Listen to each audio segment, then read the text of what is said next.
पुढचे चला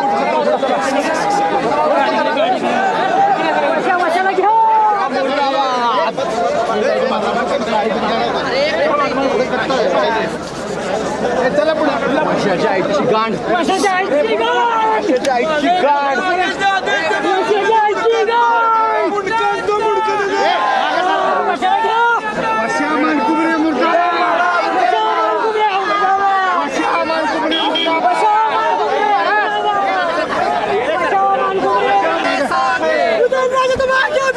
हम तुम्हारे साथ हैं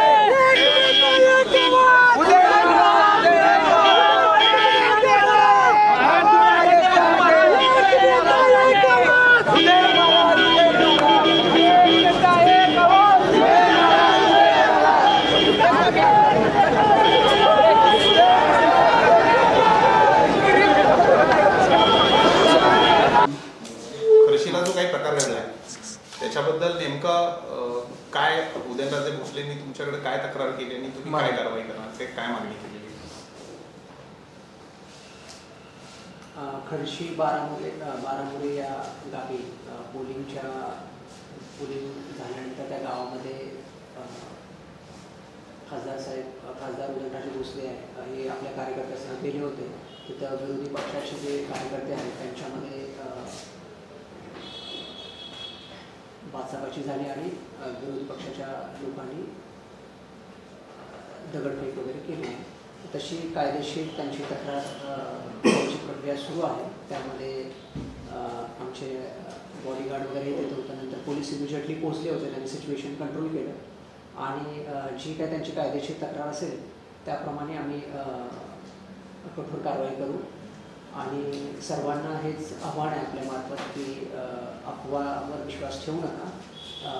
सर्व मेढा विभागात शांतता आहे आणि पोलीस त्यांचं काम करत आहे आणि योग्य ती कायदेशीर कारवाई होईल आणि प्रशासनावर विश्वास ठेवू. त्यांचीही तक्रार आहे. त्यांचीही तक्रार घेण्याचं काम सुरू आहे आणि त्याही तक्रारीमध्ये जी काही कायदेशीर प्रक्रिया आहे ती केली जाईल. मानकुमरे यांना काही मारहाण किंवा असं काही झाला होता प्रकार त्याच्यामुळे हा सगळा प्रकार घडलाय असं काही नाही.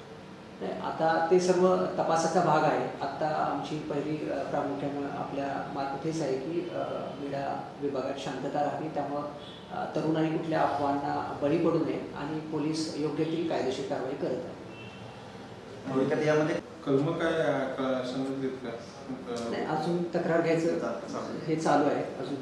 आणि पोलीस अधिकारी जखमी आहेत त्यात असं कळतं पोलिसांचं काय टाइम हा ती जे काय जखमी आहे आणि किंवा जे काही नुकसान आहे त्या पद्धतीने तक्रार घेऊन त्याप्रमाणे कायदेशीर कारवाई केली जाईल. जखमी झालेत का पोलीस अधिकारी?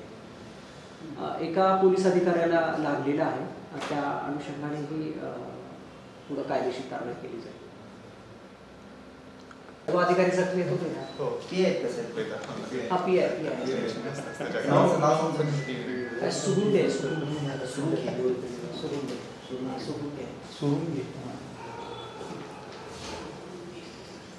ते लगेच म्हणजे हे सुरू झाल्यावर स्पॉटर पोहोचले होते. मग ते मध्ये पडल्यावर ते त्यांच्यावर पत्राव झाला असं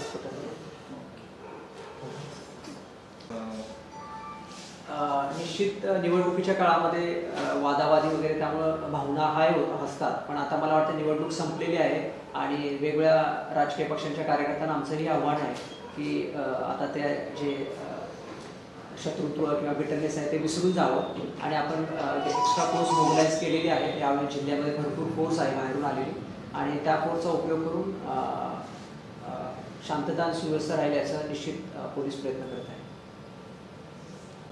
हा, मग त्यांची तक्रार ते देत आहे.